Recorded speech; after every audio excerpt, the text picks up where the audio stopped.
or main purpose of taking birth also, or of getting this human body. Verse number 6. Where is it? Na chaitadvidma kataranno gariyo yadva jayema yadivano jayeyu yaneva hatva nachijivishama sevastita pramuketa tarashtra. Bindu, read. We do not even know which is preferable for us, to fight or not to fight. Nor do we know whether we shall win or whether they will conquer us.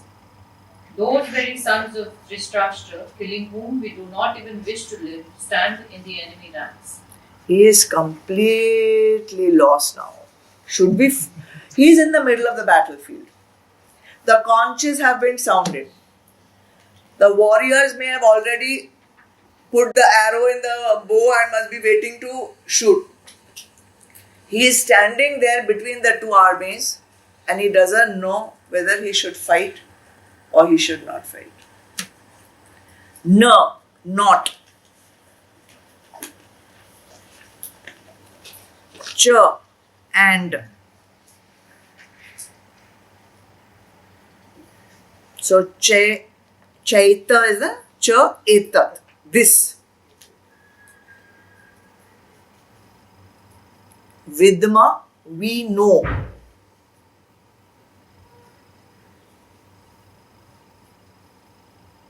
Katarat, which.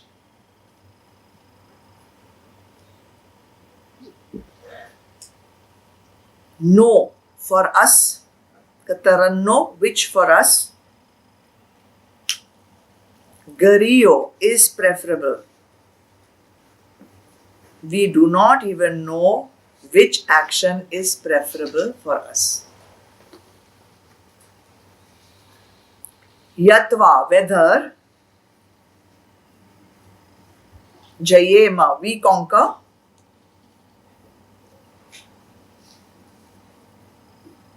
Yadi, if.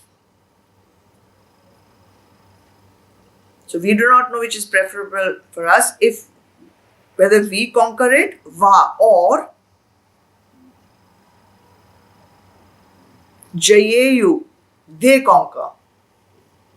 We don't know what is preferable, is what is better. Should we win or should they win? We don't know. I'm confused. Yaneva, whom, certainly, whom standing for Kauravas, Hatva, after killing, whom, after killing the Kauravas,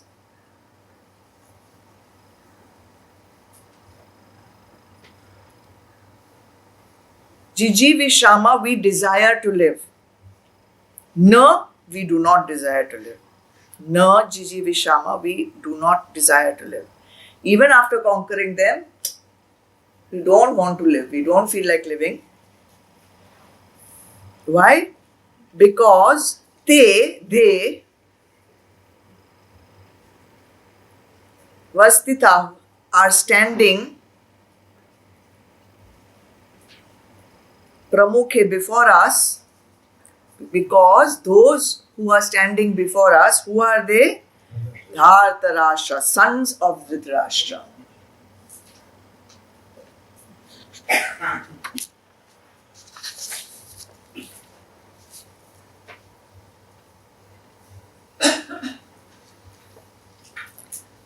Arjuna asked Bhagwan Krishna to take his chariot to the middle of the two armies.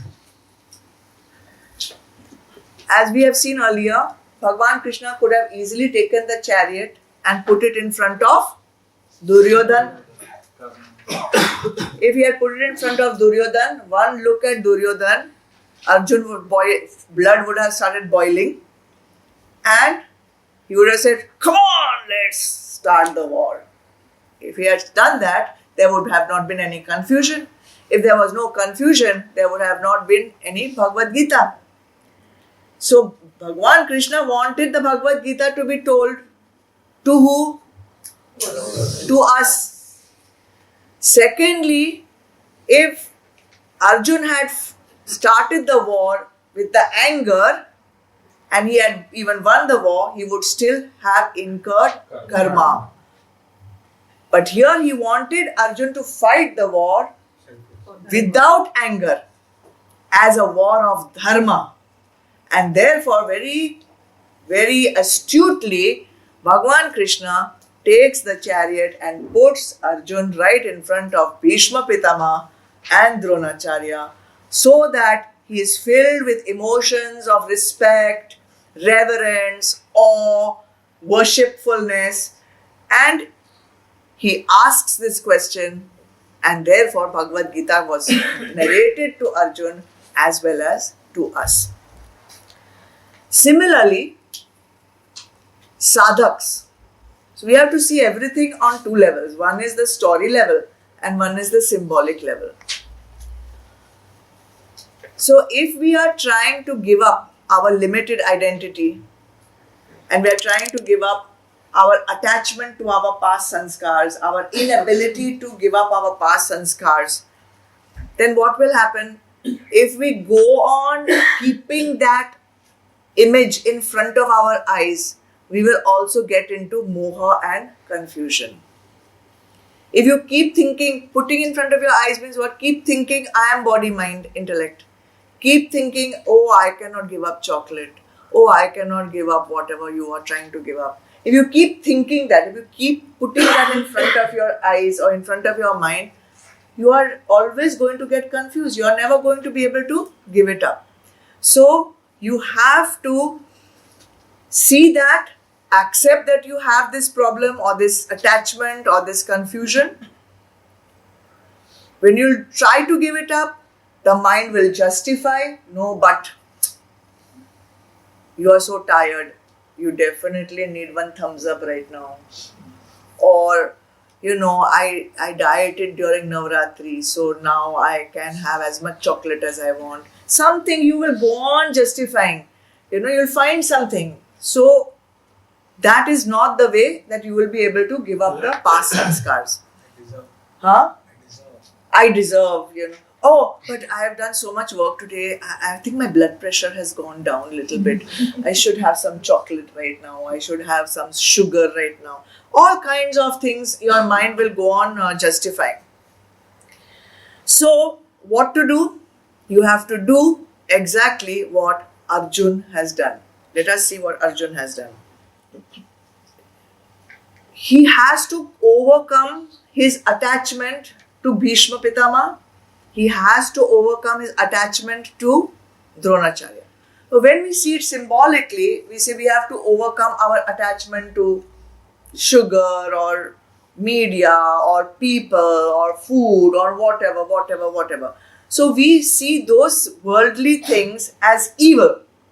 Therefore, we need to overcome our attachment to them. But Bhishma Pitama and Dronacharya are not evil. They are good people. They are not evil. So why should I give up my attachment to them? They are simply misguided or have misplaced their true dharma.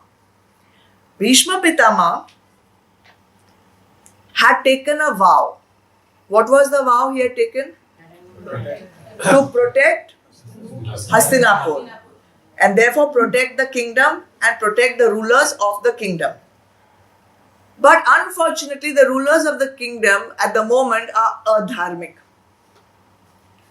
But he has not been able to transcend that vow. Even though he has made a promise to protect the kingdom and by default the rulers of the kingdom, by protecting the evil rulers, he is not protecting Hastinapur.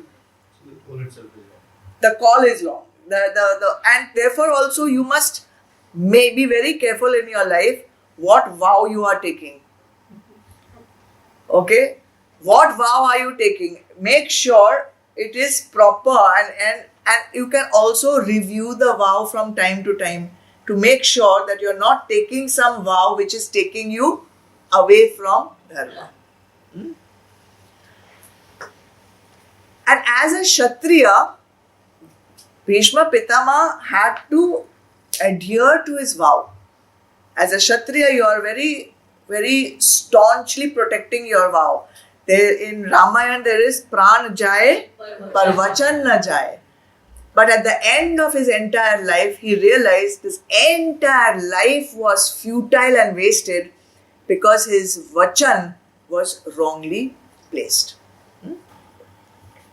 One of the laws of the universe says that whenever you have a problem, whenever there is a difficulty, the solution is the nearest to you. The solution to the problem is always the nearest to us. I'll tell you.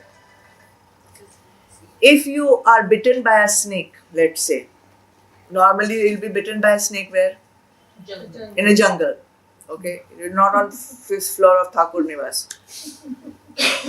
Whenever you are bitten by a snake, the antidote of that bite will always be over there in one jelly booty, one plant, one herb, one paudha, something. And the tribals and the people who live in the jungles, they know. Bite hua, khicho, kato, lagao, antidote. It is always nearby. The snake poison is used to make the antidote. Whatever. So it is always there. It is the solution to your problem is always the thing that is nearest to you. Remember that.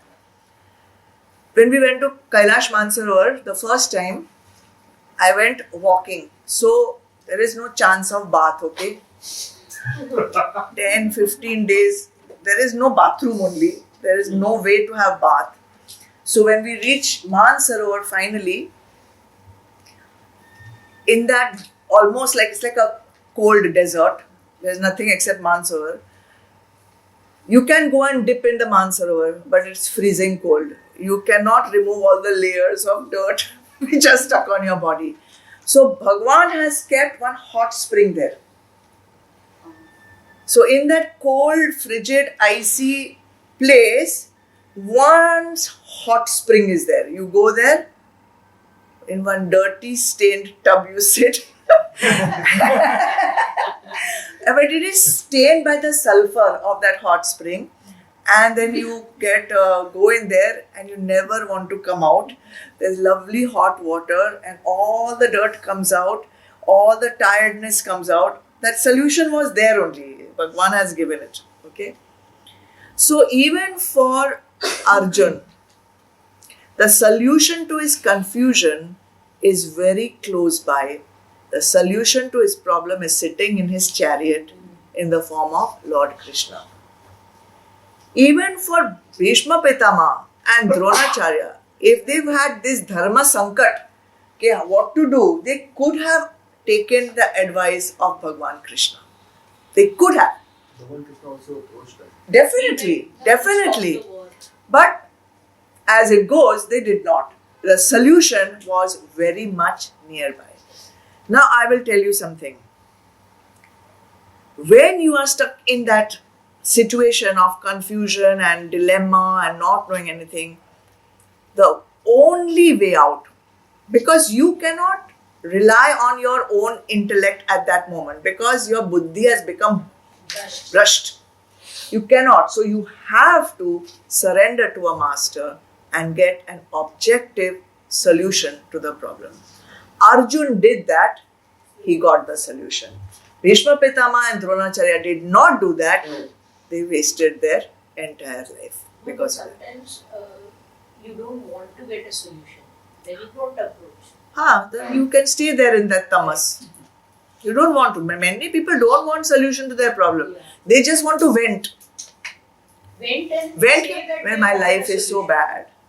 Kya karu? If somebody is telling you kya karo, you will not do because you are comfortable in that misery.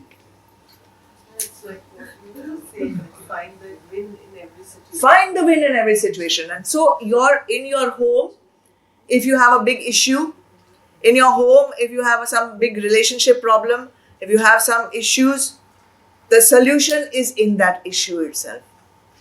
The solution is right there. That is that sandpaper which is troubling you is the same sandpaper That is which can polishing. polish you. So I can see the faces of those who are troubled by sandpapers over here, and they are not very happy with this solution. Not advised. They're not at all happy. Only so. Throw that sandpaper away. Don't want anything to do with that sandpaper. But unfortunately, that problem is your gateway to bliss. That problem is your gateway to bliss. If you can go through it, you'll get to it. To it. Verse number 7. Beautiful.